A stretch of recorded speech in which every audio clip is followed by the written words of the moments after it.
Year 2024 की अगर मैं बात करूं और अगर हम ये बोलें कि इस साल कट ऑफ बहुत ही ड्रास्टिकली डिफरेंट गया है, तो ये चीज़ बिल्कुल नॉर्मल हो चुकी है। स्पेशली मैं अगर बात करूं डीम्ड यूनिवर्सिटीज़ के साथ। अब जिन स्टूडेंट्स को नहीं पता डीम्ड यूनिवर्सिटीज़ क्या है, डीम्ड यूनिवर्सिटी एक्चुअली में प्राइवेट यूनिवर्सिटीज़ होती हैं जिनकी ऑन एन एवरेज फीस होती है लगभग 19 लाख रुपीस पर ईयर से स्टार्ट, ऑन एन एवरेज। अब यहां पे अगर मैं बात करूं डीम्ड यूनिवर्सिटीज़ का जो कट ऑफ गया है राउंड 1 का, उसमें क्या डिफरेंस हमें देखने मिल रहा है, स्टूडेंट्स की क्या प्रेफरेंस रही है, ये सारी की सारी चीज़ें मैं इस वीडियो में डिस्कस करने वाला हूं। और एक सबसे बड़ा क्वेश्चन ये है कि 2025 में अगर मैं डीम्ड यूनिवर्सिटीज़ का एम कर रहा हूं तो मुझे किस हिसाब से पढ़ाई करना पड़ेगा, क्योंकि इस बार जो डिफरेंस आया है वो बहुत ही ज़्यादा ड्रास्टिक डिफरेंस है। आप देखेंगे इस लिस्ट में सबसे पहला जो डीम्ड यूनिवर्सिटी है वो है केएमसी मणिपाल, और केएमसी मणिपाल का ओपनिंग रैंक गया है 154। केएमसी मणिपाल की अगर आप देखेंगे ओपनिंग रैंक, तो ओपनिंग रैंक गई है 154 और क्लोजिंग रैंक गई है 40258। अब जब यहां पे आप देखेंगे 154, तो 154 पे तो काफ़ी सारे एम्स स्टार्ट हुए हैं। मैंने एक सेपरेट वीडियो बनाया हुआ है। रैंक 154 पे काफ़ी सारे एम्स इंस्टीट्यूशन ओपन हुए हैं कि हम यहाँ पे एडमिशन देंगे, और डीम्ड यूनिवर्सिटी केएमसी मणिपाल का स्टार्टिंग रैंक, ओपनिंग रैंक 154 गया।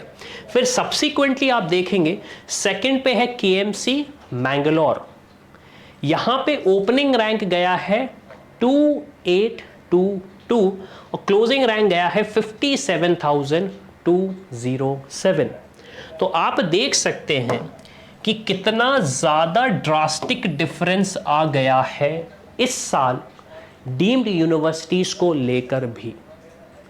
फिर इसके बाद मैं सब्सिक्वेंटली देखूंगा। अब आप देखेंगे कितना ज़्यादा जंप आया है। जेएसएस मेडिकल कॉलेज मैसूर 16,000 पे ओपनिंग रैंक है।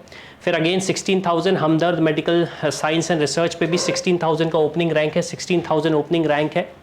और फिर आप देखेंगे जैसे कि Amrita school of medicine Faridabad campus 20,000 opening rank है, वन ऑफ द टॉप एनआरआईएफ की रैंकिंग में टॉप डीम्ड यूनिवर्सिटी है अमृता, अगर मैं बात करूं। तो आप समझ सकते हैं कि यहाँ पे कितना ज़्यादा ड्रास्टिक डिफरेंस आ चुका है। मणिपाल का टाटा कैंपस जमशेदपुर 28,000 का ओपनिंग रैंक है, 82,000 का क्लोजिंग रैंक है। और यहाँ से आप एक चीज़ और कंपेयर करें, जो क्लोजिंग रैंक है, क्लोजिंग रैंक यहाँ पे 5,59,321 जा रही है। इंस्टीट्यूशन का नाम है doctor DY Patil medical college Navi Mumbai, 21,000 पे ओपनिंग रैंक है। तो ऐसे ही अगर मैं देखूं सारी डीम्ड यूनिवर्सिटीज़ का, तो जो लास्ट में हमारे पास ऑप्शन आ रहा है, VELS medical college and hospital 3,36,000 पे ओपनिंग रैंक है और 11,75,074 पे क्लोजिंग रैंक है यहाँ पे इस पर्टिकुलर इंस्टीट्यूशन का।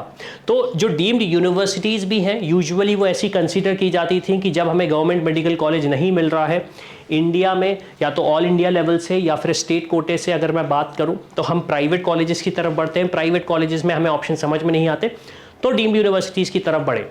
लेकिन हाँ, जिस तरीके से इस साल कट ऑफ गया है राउंड 1 का, स्पेशली अगर मैं बात करूं डीम्ड यूनिवर्सिटीज़ का, तो आप समझ सकते हैं कि आने वाले टाइम पे हो सकता है कि स्टूडेंट्स अगर गवर्नमेंट मेडिकल कॉलेज ना लें तो वो यूजुअली प्राइवेट कॉलेज से छोड़ के पहला प्रेफरेंस वो डीम्ड यूनिवर्सिटीज़ को देंगे, क्योंकि डीम्ड यूनिवर्सिटीज़ के पास एक पहला प्रेफरेंस रहता है, वो रहता है कि वो ऑटोनॉमस होती हैं।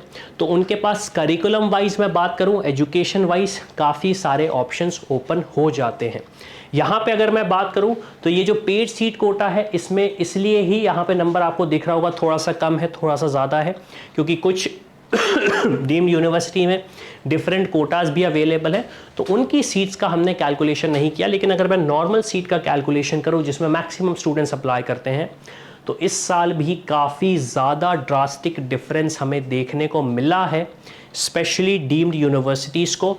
और डीम्ड यूनिवर्सिटीज़ के लिए इसलिए बहुत ज़्यादा शॉकिंग है, क्योंकि ये बहुत ही कॉस्टली कॉलेजेस होते हैं। कॉस्टली तो नहीं बोलूँगा, लेकिन हाँ, एक रीच जो रहती है एवरेज स्टूडेंट्स की वो उसमें नहीं रहती है। काफ़ी सारे ऑप्शंस अभी भी ओपन हैं, कुछ कॉलेजेस में कुछ सीट्स अवेलेबल हैं। तो मेरी रिक्वेस्ट ये रहेगी कि एक बार एनालिसिस करें और राउंड 2 की काउंसलिंग में बैठें, ताकि अगर आप डीम्ड यूनिवर्सिटी को टारगेट कर रहे हैं तो आपको इनमें से एक ऑप्शन मिल सके। और ऑब्वियसली बात है, मुझे बहुत कम ही लगता है कि केएमसी मणिपाल या केएमसी मैंगलोर या फिर ये जो टॉप में कॉलेजेस जो स्टूडेंट्स ने सिलेक्ट किए हैं, इनमें से कोई ऑप्शन मिलने की उम्मीद है। तो इसी के साथ मैं हूं अविनाश, मेरा काम है रास्ता दिखाना, उस पर चल के डॉक्टर बनना आपका। I hope you like this video. For more such videos, keep watching our channel. And do not forget to like, share and subscribe.